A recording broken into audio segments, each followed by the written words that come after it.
Hey, boomers. We have the privilege tonight to talk again with the Reverend Dr. Mimi Munroe. And our topic tonight is going to be about her spiritual director. Is that right? Teacher, guru, yeah. Her guru. Yes. I've never really had a guru named Sai Maa. And I told Mimi, I don't know much about Sai Maa, except that she is a spiritual leader, highly respected, and making a difference with a lot of people. So, Mimi, what can you tell us? Well, first I thought it would be useful to show a picture. Oh, beautiful. Yeah. I have, my whole house has pictures of her everywhere. And I believe it's preferred that we don't say her, but refer to as Ma, because as a guru, as a guru of her stature, it's not the individual, it's the energy that she carries. So Ma was, she grew up in Mauritius, the island of Mauritius. One of the stories I've heard her tell is that everybody celebrated everybody's holidays. I believe she was raised Hindu and she celebrated the Christian holidays, the Jewish holidays, whatever was happening, everybody in the community would go and celebrate together. So in its way, it was a truly interfaith upbringing. And she was called to, as I understand it, she met Sai Baba, who was a guru, a very well-known guru in India and around the world. I don't know if you've heard of Sai Baba, Sacha Sai Baba. I've just heard the name. I know nothing. Okay. If anybody listening knows about anything about gurus and spiritual leaders in that tradition, he's the one with the afro. And he manifests things. He can he used to when he's no longer living on the planet, but he manifested something called vibhuti, which was like an ash, and he would just go like this with his fingers and it would just pour out. And vibhuti is considered a very holy item that you place on your body or you put on your tongue. So my energy healing teacher, Meredith Young Sowers, went to meet him. She got an audience with him, with her husband, and he manifested a gold ring for her husband. Now, he had no faith that that was something that a human being could do, and he wears that ring. That's his wedding ring now. He wears that ring all the time. So Sai Baba called Ma to go to the West and help educate the West in the ways of spirituality that we were lacking. So I met Ma right after my ordination. I can just tell my personal experience. I had a friend in seminary who came back the second year and kept saying, "You have to go meet this being." And I was so put off by the term being, my poor friend. And I kept saying, yeah, whatever. I mean, I'm a rational skeptic in spite of my faith. So he was after me all year. You've got to go meet her. You've got to go meet her. You've got to go meet her. And I finally I said, well, probably not going to happen. So he said, okay, well, if you're not going to meet Ma, then at least get training in something called Diksha, which is a hands-on blessing of light. And different spiritual masters train in different forms of Diksha, or some call it Diksha. And it's, you call in the light, and anybody can learn this now. It's open to the public. There's a video, which I can give you the link to if you're interested. And you call the energy into your hands, and you clear yourself to be the vessel, and you place your hands on someone's head. And now we're even doing it remotely, and pour the light into the brain. So what we would maybe call a blessing. Exactly, but it's a very specific kind. Like there's different kinds of blessings, right? In all faiths. Yeah. So he said to me, if you're not going to go meet the master, at least get trained in Diksha so you'll have a hands-on blessing to offer to people to whom you minister. And I thought, okay, I can do that. So I went to the training. It was in Brooklyn. I lived in New York at the time. And I walked into the church and I was greeted by a woman just with open arms. I'd never seen her before. And they had a bunch of people who had come and 4 trainers. They talked about the I am presence. Are you familiar with the I am presence? Well, I am familiar with the burning bush, Okay. where God describes God's self as I am the I am that I Yes. am, Yes. And which there's a is lot like more. ultimate being, right? Yes, there's a lot more to that, which we may or may not get back to. But at any rate, they taught us about the I am presence. And we did some chanting. They talked about who Ma was for them. And then they came around and gave each of us Diksha. And I had what I later found out was a Kundalini awakening. I'd never heard of it before. I didn't know what was happening, but my body felt like it exploded open. And I shot out of it. And I was still in it. So it wasn't like my body, but I was in the body, out of the body. And the experience is so hard to describe, but I was in everything and nothing all at the same time. I Wow. existed and I didn't exist. I was in eternity. There was this experience of infinity. And I was in bliss for a month after that. Oh my gosh. And I thought, if this happens with these teachers, I need to go meet the master.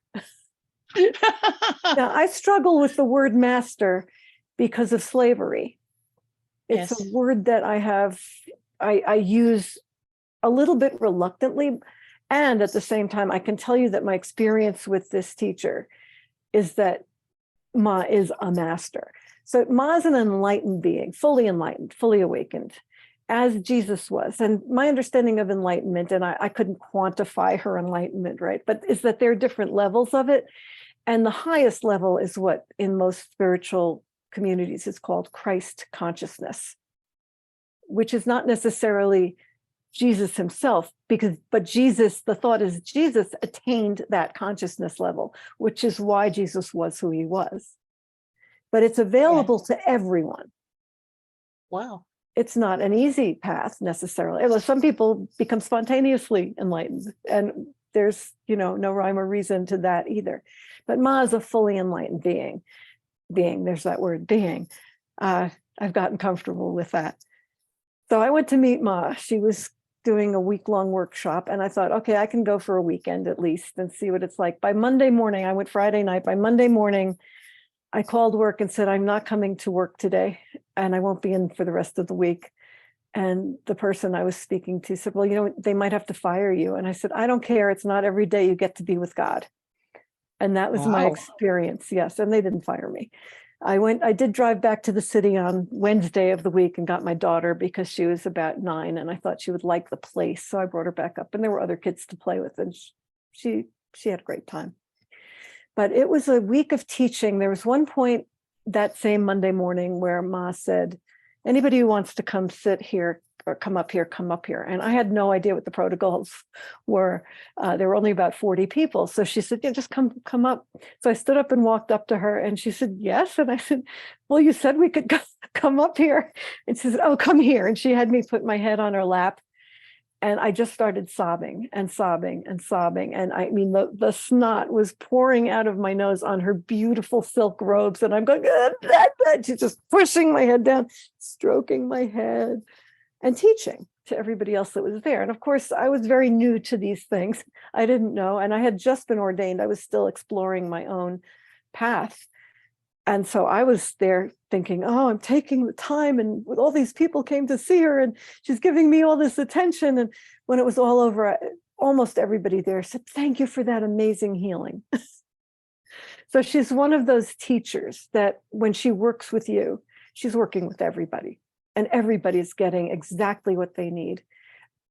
I'm sure some of the landmark forum leaders are like that, right? They're teaching it at this level to the person who's gotten to here, and this level to the person who's ready for that, whatever it is. And Ma teaches that way. So within the first few years of knowing Ma, she was put forward by a beautiful guru, Sai Baba, who, not the same one who sent her to the West, as a candidate to be the first female Jagat guru or supreme teacher in 5,000 years of lineage. Oh my. So Ma accepted, and she is now a Jagat guru, the first female. There are plenty of female gurus in the world, maybe not plenty. I think the abundance is still male.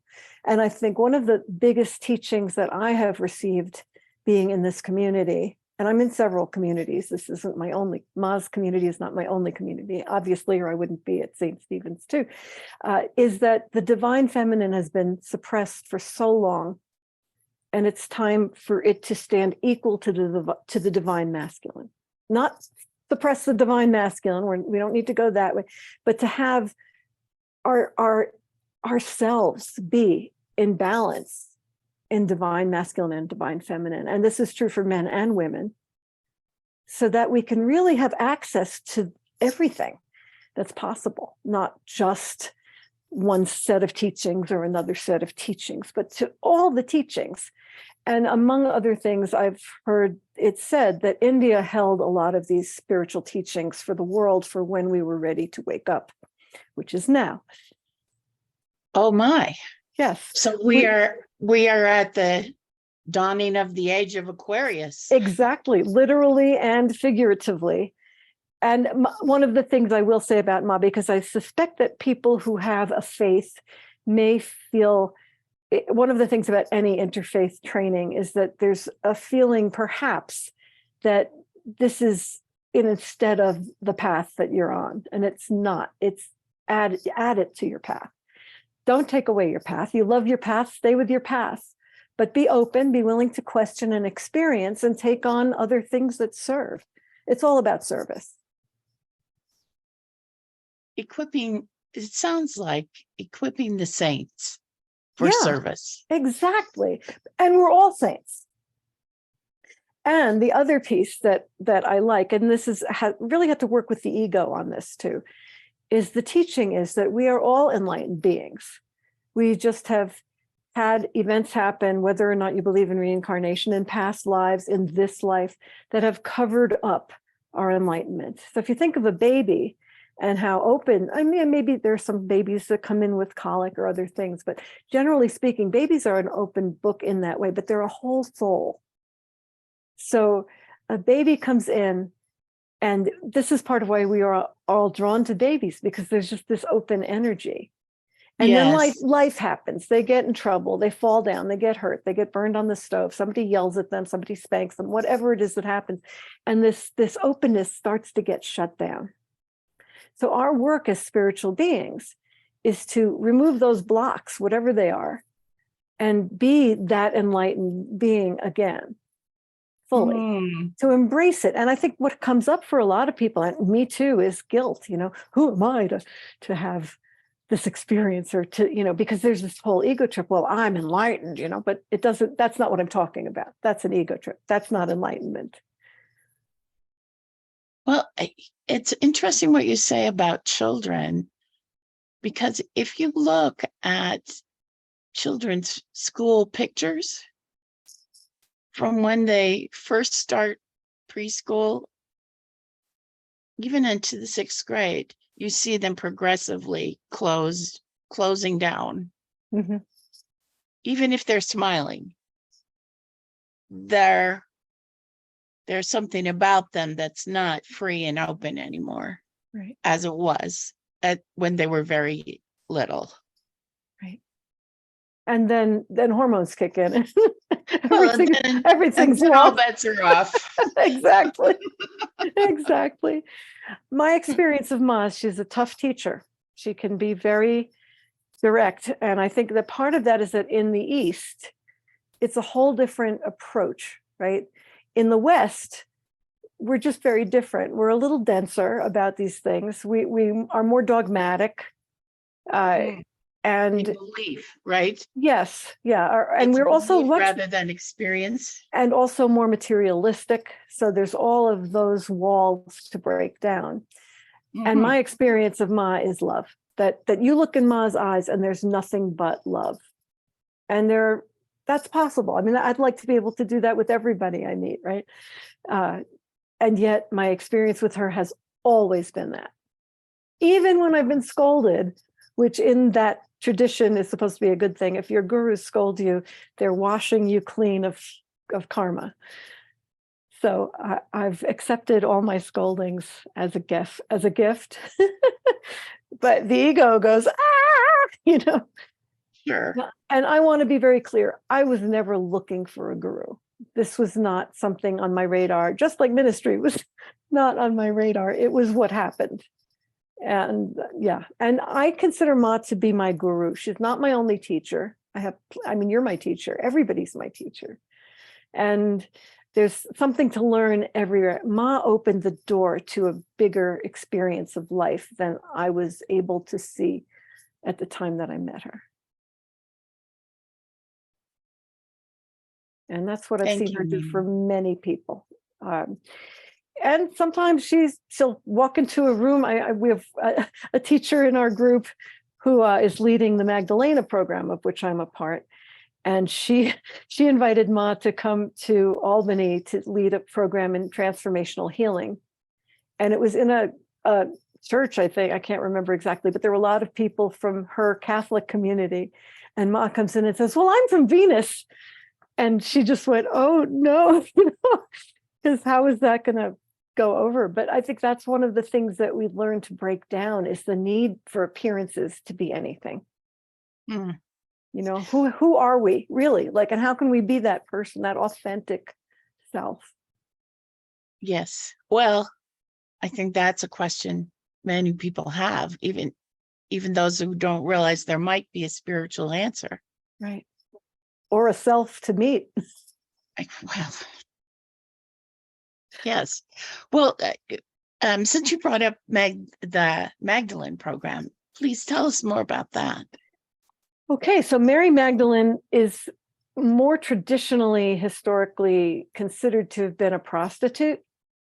I mean, that's what we hear. In the tradition, is certainly not in the scripture. Correct. In the scripture and in the Gospels that did not make it into the Bible as we know it, which was codified, as you know, by the Council of Nicaea, which were a lot of men and men in power. But the early Christian church, my understanding of the Gnostic teachings that were happening right after the death of Jesus, there was equality in the church. Women were honored, men were honored. There were women priests, there were male priests, and there was some infighting because they were human. And at the same time, Mary Magdalene held a very high position because she was very close to Jesus. She might have been his greatest confidant. And in some arenas, they call her the apostle to the apostles. Yes. Yeah. I've heard that. Yeah. So this program arose because it's part of the time of awakening the divine feminine. And Mary Magdalene is maybe one of the best representatives of that as a teacher of apostles, as the woman who walked side by side with Jesus, as his equal in probably more ways than we're able yet to fathom or to accept. So this program is about healing, and I went through a year training program. A lot of that work, again, is to drop your own stuff, clear yourself out so that you can just be a vessel. Because it's not me. I'm not the one giving the energies. I'm a channel for the energies when I do it. I'm just an open vessel, and the energy comes through me and pours into the person that I'm serving. And it can be interesting. People have really amazing experiences and people experience nothing. I like to joke that the worst that happens is they get a good nap.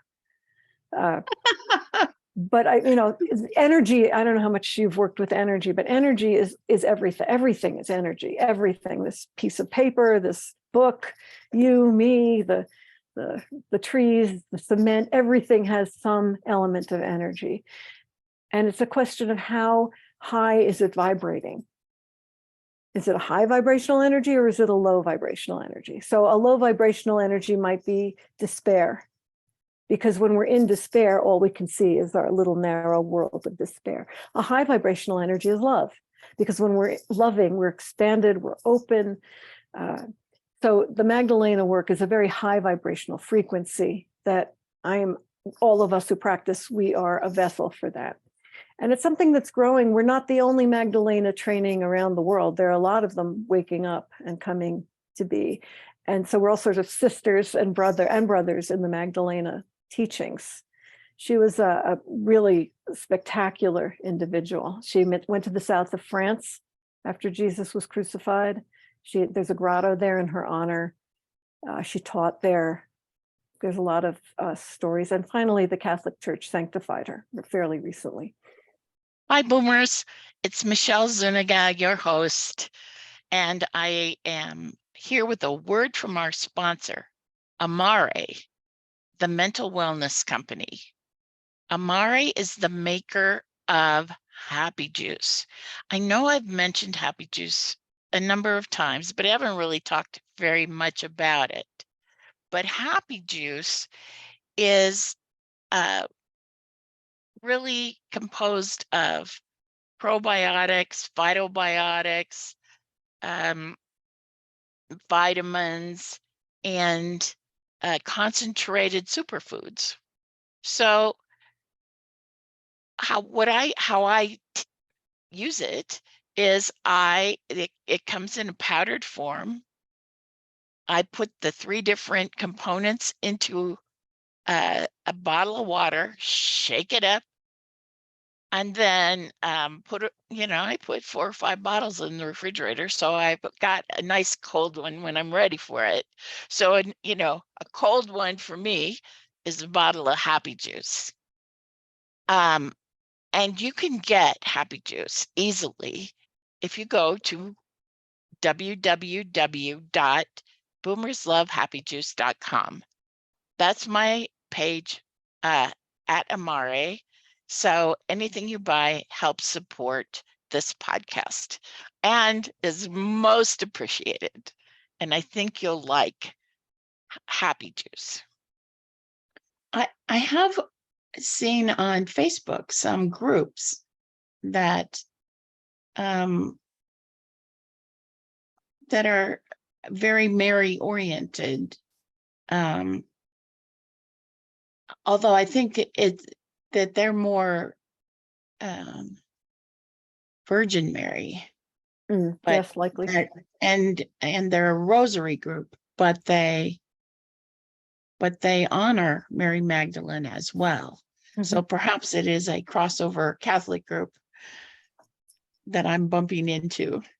I think if you just Google Mary Magdalene, you will find an amazing wealth of theory and trainings and studies. And there is a gospel according to Mary, which was found, I don't think it was found at Nag Hammadi with the Dead Sea Scrolls, but somewhere near there. It might have been, I just don't remember.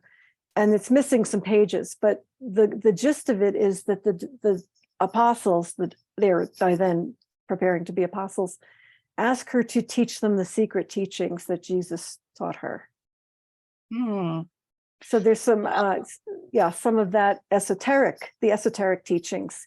And this again goes with the whole question of India holding the teachings for the rest of the world. It's time.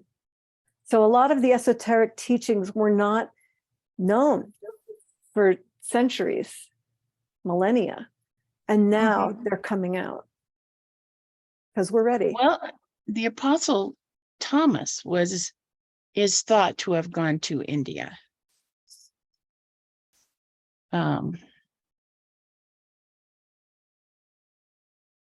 Which is an interesting notion to speculate on. Yeah. And and there are other things like there are our tradition of the wise men coming from the east at the birth of Jesus. It's like, interesting. The great wisdom is universal.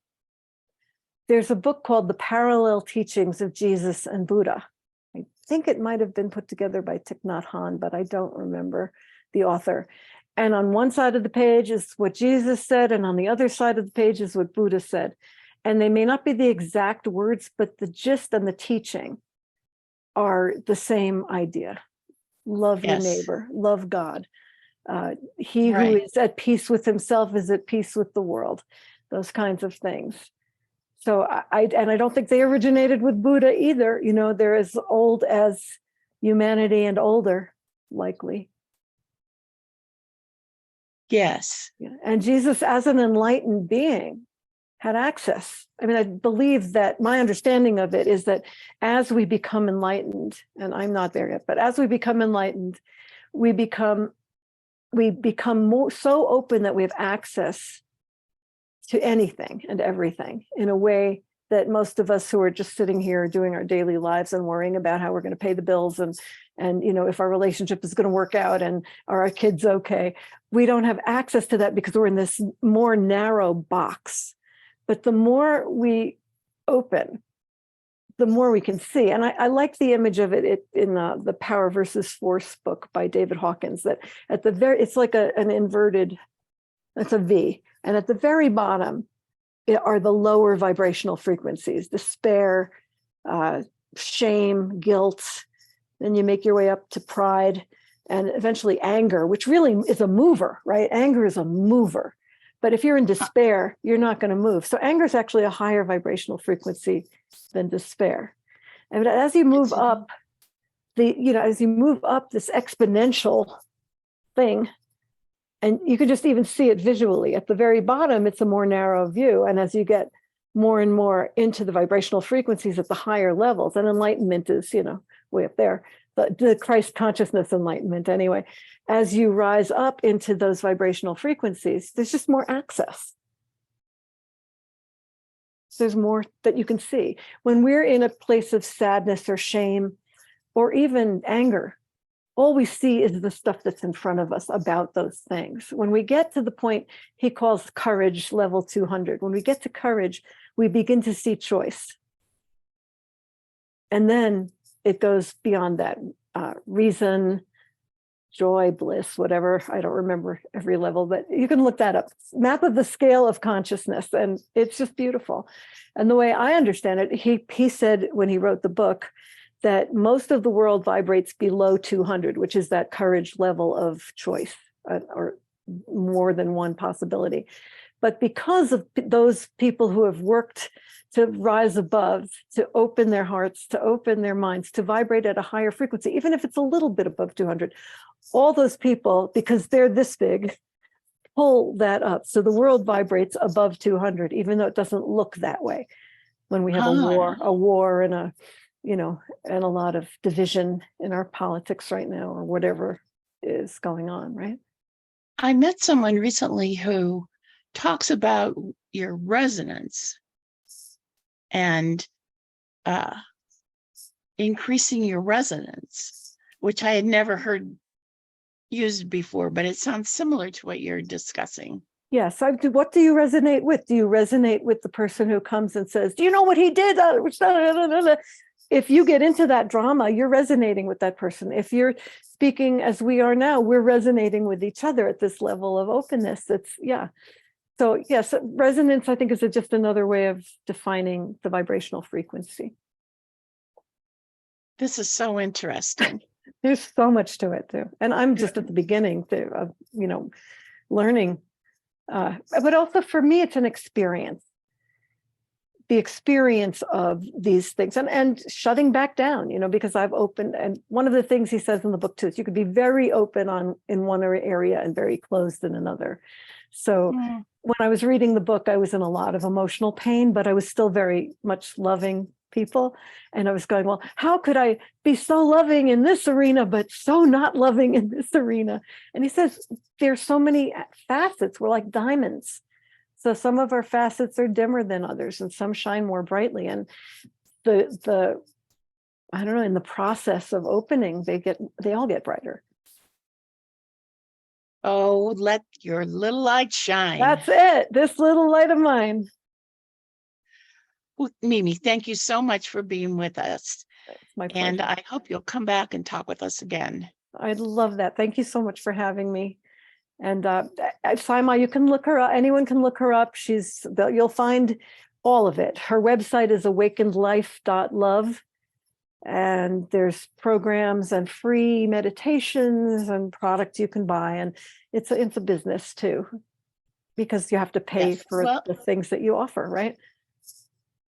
That's right. Yeah. Well, and then, and if people want to get in touch with you, how would you like them to communicate with you? The best thing would be to email me at REV, like Reverend, REV _ Mimi, MIMI _ Kate, KATE at yahoo.com. So Rev _ Mimi _ Kate at yahoo.com. Okay. Thank you again, Mimi. We Thank so you. appreciate your visit with us. It was a lot of fun. Thank you for giving me an opportunity to speak about what I'm passionate about. Right. Have a great evening. All right, everybody. That's it for tonight. So long. Bye, boomers. It's Michelle. Wasn't that just so much fun to get to know Mimi a little bit? She's such a delightful person. And I didn't know anything about Sai Maa. So that was a real treat for me. I think people's spiritual journeys is one of the things I love to hear about the most. It seems to me to be an important part of living a life you love is hearing about, thinking about, and experiencing your own spiritual journey.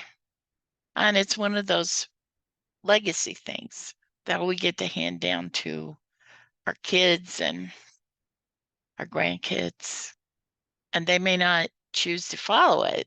I mean, that's my experience. My kids have made other choices. Still, I want them to be able to say to my grandchildren's children, oh, that's what your grandma was like.